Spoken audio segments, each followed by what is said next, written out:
আজকের recipe hotel স্টাইলে ফুলকো আলু পুরি, যা খেতে ভীষণ মজার। একটাতে মন ভরবে না, একটা খেলে আরেকটা খেতে ইচ্ছে করবে। চেষ্টা করেছি খুবই সহজভাবে টিপস সহ রেসিপিটি শেয়ার করার জন্য, যাতে করে নতুন রাঁধুনিরাও খুব সহজেই বানিয়ে নিতে পারেন। হোটেল স্টাইলে ফুলকো আলু পুরি তৈরি করার জন্য আমি প্রথমে একটা বাটির মধ্যে নিয়ে নিচ্ছি 1 কাপ পরিমাণ ময়দা।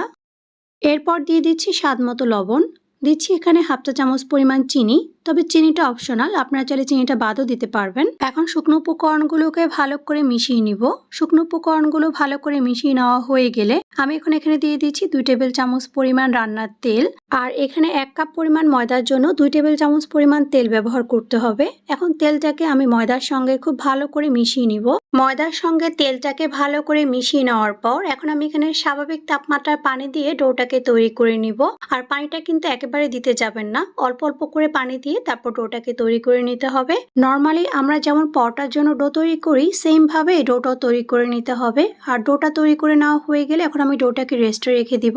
আর এই জন্য এখানে একটা সুতি কাপড়কে পানিতে ভিজিয়ে তারপর পানিটাকে নিংড়ে নিয়ে এখন আমি ডোটাকে ঢেকে রেখে দিব 20 মিনিটের মতো। ডোটাকে রেস্টে রেখে এখন আমি আলু পুরির জন্য পুরটা তৈরি করে নিব। আর এই জন্য এখানে 2টা আলুকে সিদ্ধ করে নিয়ে একটা ম্যাশারের সাহায্যে ম্যাশ করে নিচ্ছি। আলুগুলোকে ম্যাশ করে নেওয়া হয়ে গেলে এখন আমি এখানে নিয়ে নিচ্ছি কিছু ভাজা শুকনো মরিচ। এরপর এখানে কিছু পেঁয়াজ বেরেস্তা নিয়ে নিয়েছি। আর দিয়ে দিচ্ছি এখানে কিছু কুচানো ধনেপাতা, তবে ধনেপাতাটা অপশনাল, আপনারা চাইলে ধনেপাতাটা বাদও দিতে পারবেন। দিয়ে দিচ্ছি স্বাদ মতো লবণ। এখন লবণটা দিয়ে মরিচটাকে ভালো করে মেখে নিব। আর পেঁয়াজ আর ধনেপাতাটাকেও ভালো করে মেখে নিব। মেখে নেওয়া হয়ে গেলে আমি এখানে দিয়ে দিচ্ছি সামান্য চাট মশলা। আর দিয়ে দিচ্ছি সামান্য একটু বিট লবণ। এখন সবকিছুকে আলুর সঙ্গে ভালো করে মিশিয়ে নিব।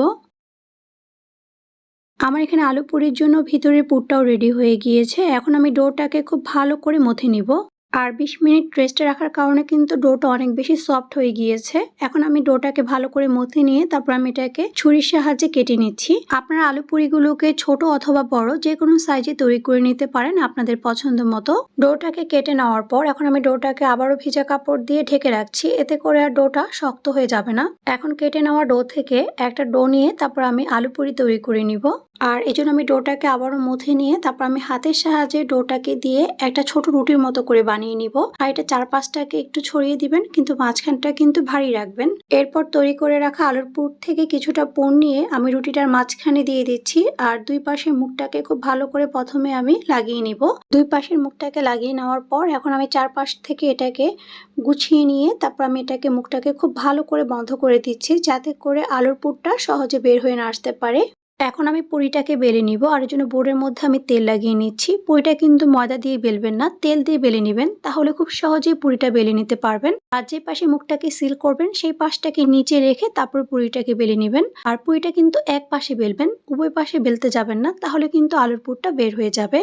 পুরিগুলো বানিয়ে নেওয়ার পর এখন আমি পুরিগুলোকে গরম ডুবো তেলের মধ্যে ভেজে নিব। আর চুলার আঁচ লো টু মিডিয়ামে রেখে পুরিগুলোকে ভেজে নিতে হবে, তা না হলে দেখা যাবে খুব দ্রুতই উপরে কালার চলে আসবে কিন্তু ভিতরে কাঁচা থেকে যাবে। তাই একটু সময় নিয়ে পুরিগুলোকে উল্টিয়ে পাল্টিয়ে গোল্ডেন কালার করে তারপর ভেজে নিতে হবে। আমার এখানে একটা পুরি ভেজে নেওয়া হয়ে গিয়েছে, দেখতে পাচ্ছেন পুরিগুলো দেখতে কতটা ফুলকো হয়েছে। এখন আমি সেম ভাবে বাকি সবগুলো পুরিকে একইভাবে ভেজে নিব। বিকেলের নাস্তায় যদি এরকম গরম ফুলকো আলু পুরি আর সাথে থাকে যদি 1 কাপ চা, তাহলে আর কি লাগে। তৈরি হয়ে গেল বাড়িতে থাকা সাধারণ কিছু উপকরণ দিয়ে হোটেল স্টাইলে ফুলকো আলু পুরি, যা একবার বানানো শিখে গেলে আর কখনোই বাহিরে হোটেল থেকে কিনে খেতে ইচ্ছে করবে না। আশা করছি আজকের এই সহজ আলু পুরি রেসিপিটি আপনাদের কাছে ভালো লেগেছে। আর আজকের আলু পুরিগুলো আমি তেঁতুলের চাটনি, পেঁয়াজ ও কাঁচামরিচের সাথে পরিবেশন করে দিয়েছি। রেসিপিটি যদি ভালো লেগে থাকে তাহলে অবশ্যই আপনাদের ফ্রেন্ডস ও ফ্যামিলির সাথে শেয়ার করবেন। আর এরকম আরও অনেক সহজ ও মজার রেসিপি দেখার জন্য অবশ্যই পেজ ও চ্যানেলটিকে ফলো দিয়ে সাথেই থাকবেন।